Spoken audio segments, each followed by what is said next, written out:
तो दोस्तों नमस्कार, आप सभी का स्वागत है आपके अपने यूट्यूब चैनल एक्सेस एकेडमी पर। दोस्तों आप सभी की आगामी परीक्षाओं जैसे TGT, PGT, LT grade, GIC प्रवक्ता, government degree college, assistant professor, Kendriya Vidyalaya Sangathan, D triple SB और नेट जेआरएफ के लिए पॉलिटिकल साइंस, राजनीति विज्ञान की बेहतर तैयारी के लिए आपके अपने यूट्यूब चैनल एक्सेस एकेडमी पर एग्जाम टाइम सीरीज शुरू की गई है, जिसके अंतर्गत आज की इस वीडियो में हम आप सभी के लिए लेकर के आए हैं भारतीय राजनीतिक विचारकों में कौटिल्य के राजनीतिक विचार एवं सिद्धांतों से संबंधित महत्वपूर्ण तथ्यों का ये वीडियो, जो भारतीय राजनीतिक विचारकों का दूसरा वीडियो है। पहले वीडियो में हमने मनु के विचारों को पढ़ा था और आज की इस वीडियो में हम लोग पढ़ेंगे कौटिल्य के राजनीतिक विचार और राज्य से संबंधित सिद्धांतों के बारे में। आप सभी से निवेदन है कि वीडियो में अंत तक बने रहें और प्लीज वीडियो को लाइक करें, दोस्तों में शेयर करें। जितने भाई बहन चैनल पे पहली बार विजिट कर रहे हैं, प्लीज चैनल को सब्सक्राइब करके बेल आइकन जरूर दबाएं आगे की तैयारी को फ्री ऑफ कास्ट जारी रखने के लिए। तो आइए साथियों शुरू करते हैं आज का ये वीडियो और पढ़ लेते हैं भारतीय राजनीतिक विचारकों के अंतर्गत कौटिल्य के राजनीतिक विचार और राज्य से संबंधित सभी सिद्धांतों को विस्तार पूर्वक। दोस्तों शुरू करते हैं और सबसे पहले जानते हैं कौटिल्य के बारे में। दोस्तों कौटिल्य को चाणक्य और विष्णुगुप्त अन्य नामों से भी जाना जाता है। तो विद्वानों में कौटिल्य के नाम पर मत भिन्नता है। इनके कई नाम रहे हैं, जैसे विष्णुगुप्त, कौटिल्य, चाणक्य और अजय। कौटिल्य का वास्तविक व पूरा नाम विष्णुगुप्त कौटिल्य था। इनका जन्म कुटिल नामक ब्राह्मण वंश में होने से इन्हें कौटिल्य कहा जाता है।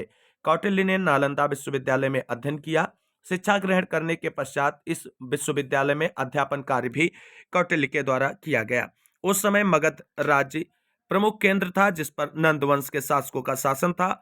महापद्मनंद नंद वंश का अंतिम शासक था और जिसके दरबार में कौटिल्य कुछ दिन रहे। और उसके बाद आप सभी को बता दें, नंद वंश के अंतिम शासक से इनका कुछ मनमुटाव हो गया, जिसके कारण इन्हें दुर्व्यवहार करते हुए दरबार से बाहर निकाल दिया गया और उसकी पूरी कहानी आप सभी लोग हिस्ट्री में पढ़ चुके होंगे। अब बात कर लेते हैं कौटिल्य के प्रसिद्ध ग्रंथ अर्थशास्त्र के बारे में। प्राचीन भारतीय चिंतन परंपरा में अर्थशास्त्र प्रमुख ग्रंथ है।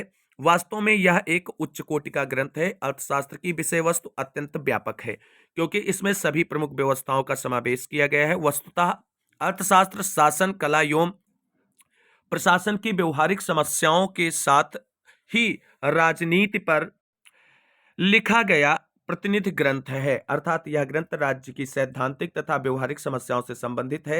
अर्थशास्त्र की रचना गद्य एवं पद्य दोनों में की गई है। अर्थशास्त्र के रचना काल तथा इस ग्रंथ के रचयिता के संबंध में मतभेद विद्यमान है।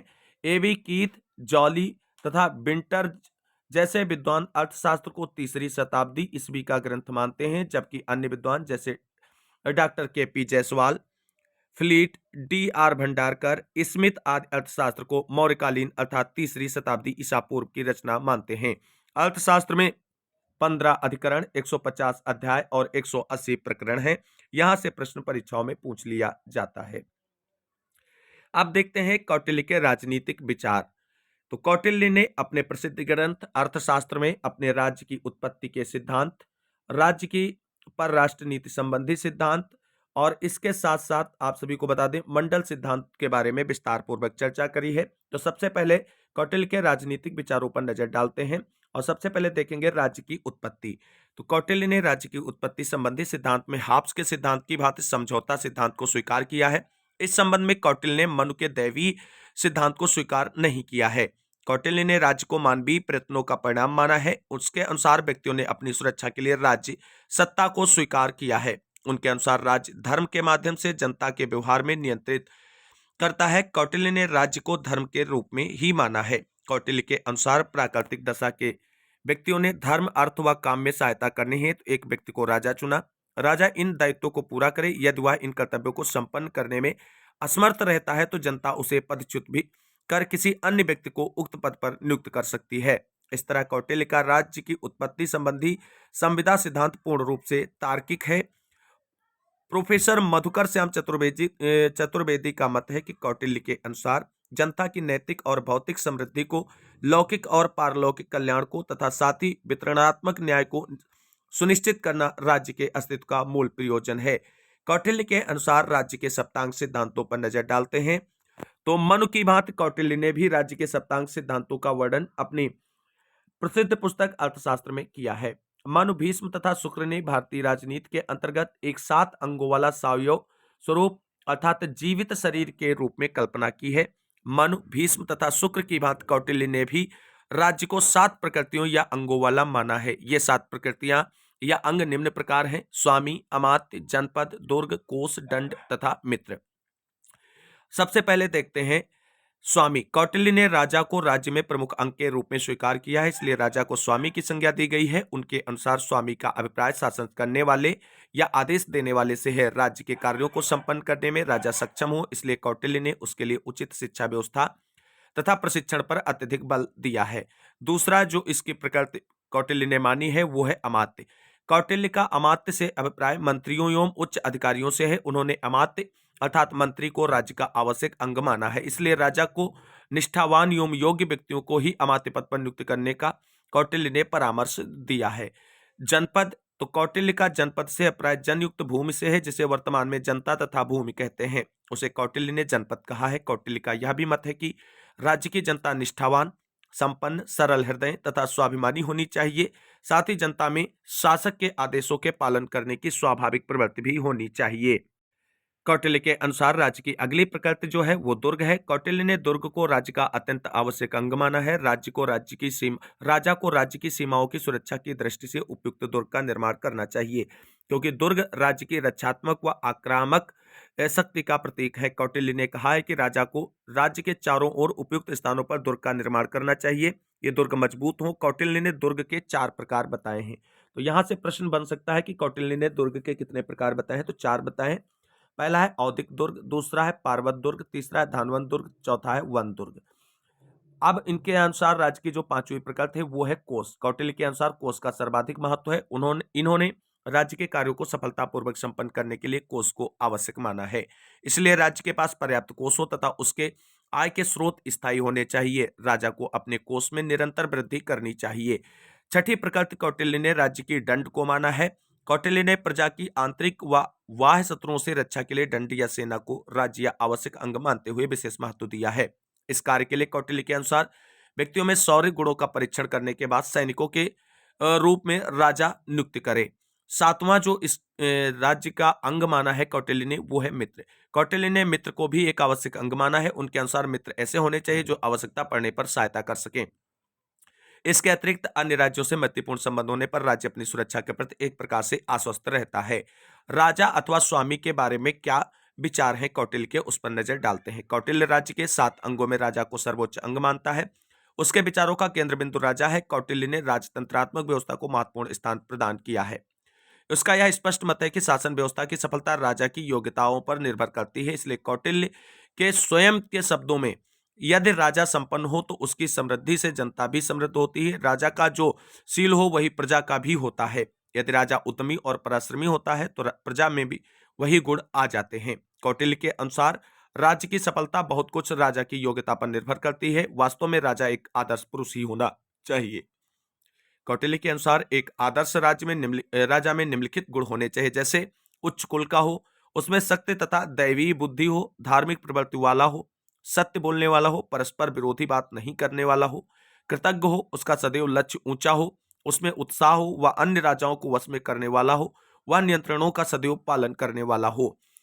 कौटिल्य ने राजा के कार्य क्षेत्र का भी निर्धारण किया है और कौटिल्य के अनुसार राजा के कार्य क्षेत्रों की चर्चा अर्थशास्त्र में विस्तृत रूप से देखने को मिलती है। कौटिल्य के अनुसार राज्य अथवा राजा के कार्यों में प्रमुख कार्य इस प्रकार से हैं। पहला है प्रजा की रक्षा।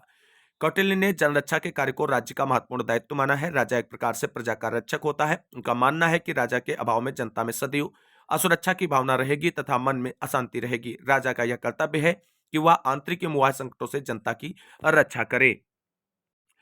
कौटिल्य के अनुसार राज्य या राजा का दूसरा जो कार्य है वो आर्थिक कार्य है, यानी कौटिल्य के अनुसार राज्य का यह भी दायित्व है कि वह प्रजा को सुखी तथा समृद्ध बनाए। इसके लिए राज्य से यह आशा की है कि वह अर्थव्यवस्था को इस तरह संचालित व नियंत्रित करे जिससे जनता के समस्त आर्थिक हितों की पूर्ति होती रहे। तीसरा कार्य जो है सामाजिक कार्य है। कौटिल्य ने राज्य का यह दायित्व भी माना है कि वह सामाजिक कार्यों का निर्वाह करे। इसके अंतर्गत यह कहा गया है कि सामाजिक व्यवस्था वेदों एवं अन्य शास्त्रों में उल्लेखित वर्ण तथा आश्रम व्यवस्था के अनुकूल हो। चौथा कार्य जो कौटिल्य ने राजा और राज्य के लिए निर्धारित किया है वो जनहित के कार्य। कौटिल्य ने राज्य के लोक कल्याणकारी स्वरूप को स्थापित करने की दृष्टि से जनहित के विभिन्न कार्य करते रहने का परामर्श दिया है। राज्य के लोक कल्याणकारी कार्यों में कौटिल्य ने वृद्धों, महिलाओं, अनाथों तथा बालकों की हर प्रकार की सहायता को सम्मिलित किया है। पांचवा है न्यायिक कार्य। कौटिल्य के अनुसार न्याय राजा का आवश्यक कर्तव्य है। इनके अनुसार राज्य की उत्पत्ति ही न्याय की स्थापना के लिए हुई है। अरस्तु की तरह कौटिल्य ने भी न्याय के दो रूप बताए हैं, एक वितरणात्मक न्याय, दूसरा सुधारात्मक न्याय। प्रश्न बन सकता है कौटिल्य ने कितने प्रकार की न्याय की चर्चा की है? तो आप सभी को बता दें कौटिल्य ने अपनी पुस्तक अर्थशास्त्र में दो प्रकार के न्याय की चर्चा की है, एक वितरणात्मक न्याय, दूसरा सुधारात्मक न्याय। बात करते हैं वैदेशिक संबंधों अर्थात परराष्ट्र का संचालन से संबंधित कार्यों के बारे में। कौटिल्य के अनुसार राज्य के मुख्य दायित्वों में से एक दायित्व परराष्ट्र संबंधों का सफल संचालन भी है। यदि राजा इस ओर ध्यान नहीं देगा तो राज्य की सुरक्षा, प्रजा एवं उसकी संपत्ति की रक्षा के गंभीर संकट पैदा हो जाएंगे। राज्य इस दृष्टि से शांति व्यवस्था एवं युद्ध का निर्णय जनता की सुरक्षा को ध्यान में रखते हुए करें। मंत्रिपरिषद पर कौटिल्य के क्या विचार हैं, उस पर नजर डालते हैं। कौटिल्य ने राजा से यह अपेक्षा की है कि वह राज्य के समस्त कार्यों को मंत्रिपरिषद के परामर्श से ही संपन्न करे। इसलिए अर्थशास्त्र में मंत्रिपरिषद को राजा के लिए अत्यंत आवश्यक माना गया है।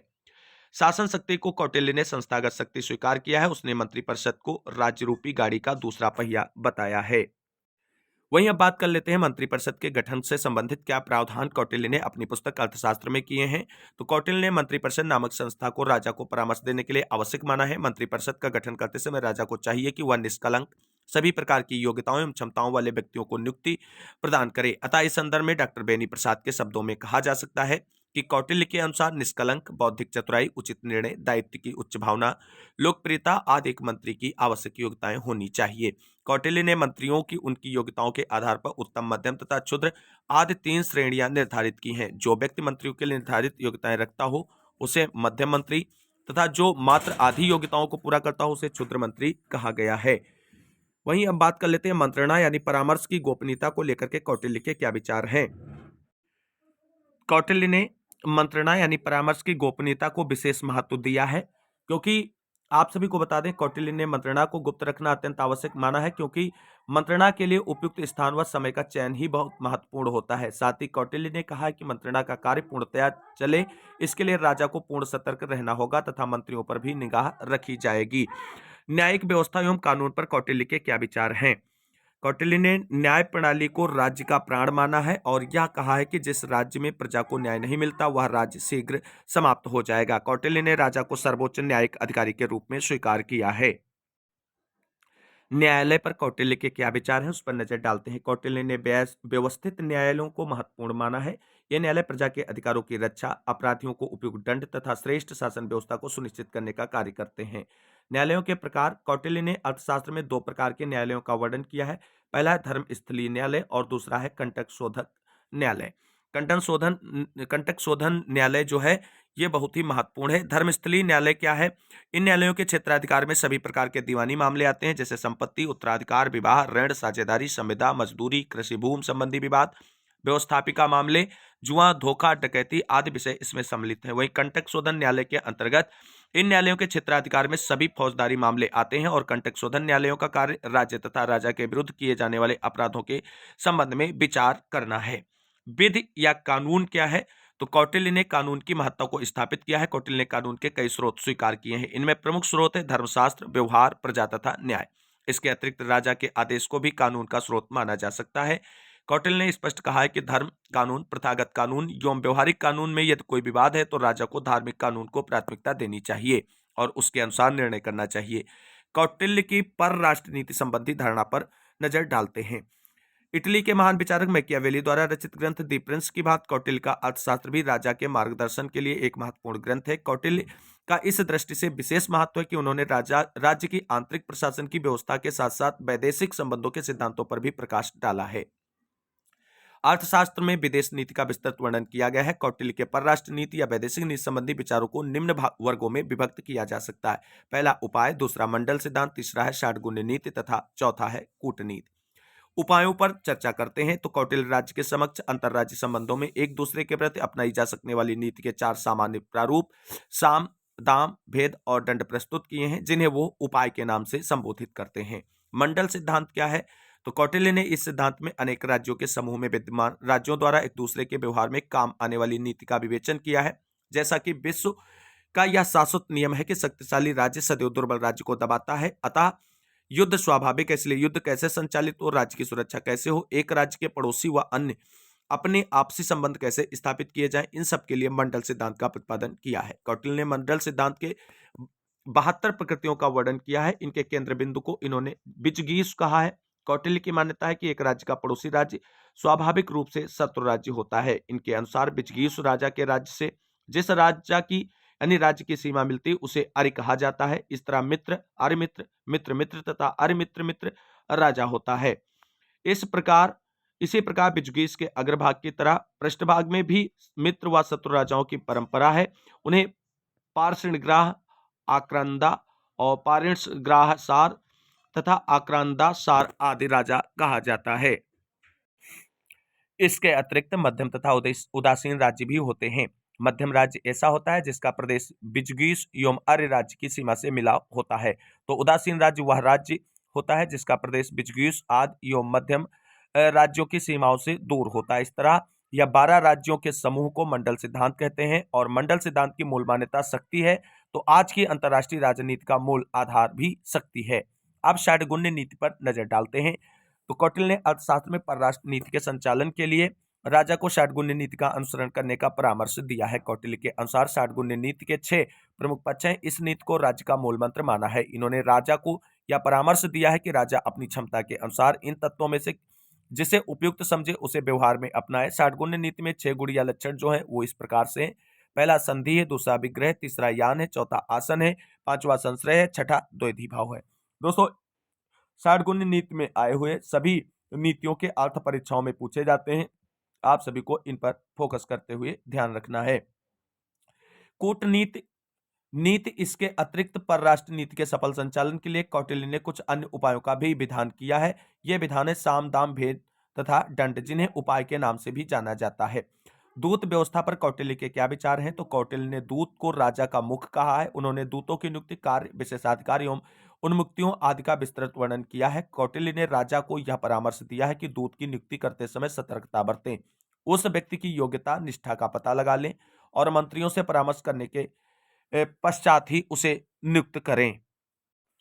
तो दोस्तों, ये था आज का वीडियो। राजनीति विज्ञान के अंतर्गत भारतीय राजनीतिक विचारकों का यह दूसरा वीडियो था, जिसके अंतर्गत हमने कौटिल्य अर्थात चाणक्य के बारे में विस्तार पूर्वक पढ़ा। उनके षड्गुण्य नीति, मंडल सिद्धांत और सप्तांग सिद्धांत सभी को विस्तार पूर्वक डिस्कस किया है, जो आप सभी की आगामी परीक्षाओं की दृष्टि से बहुत ही उपयोगी और हेल्पफुल साबित होगा। उम्मीद करते हैं वीडियो आप सभी को अच्छा लगा होगा। अगर वीडियो अच्छा लगा है तो लाइक करें, दोस्तों में शेयर करें, चैनल को सब्सक्राइब कर लें आगे की तैयारी को फ्री ऑफ कॉस्ट जारी रखने के लिए। इस वीडियो में बस इतना ही। मिलते हैं अगली वीडियो में नेक्स्ट टॉपिक के इंपॉर्टेंट फैक्ट के साथ। तब तक के लिए सभी साथियों को जय हिंद, जय भारत, वंदे मातरम।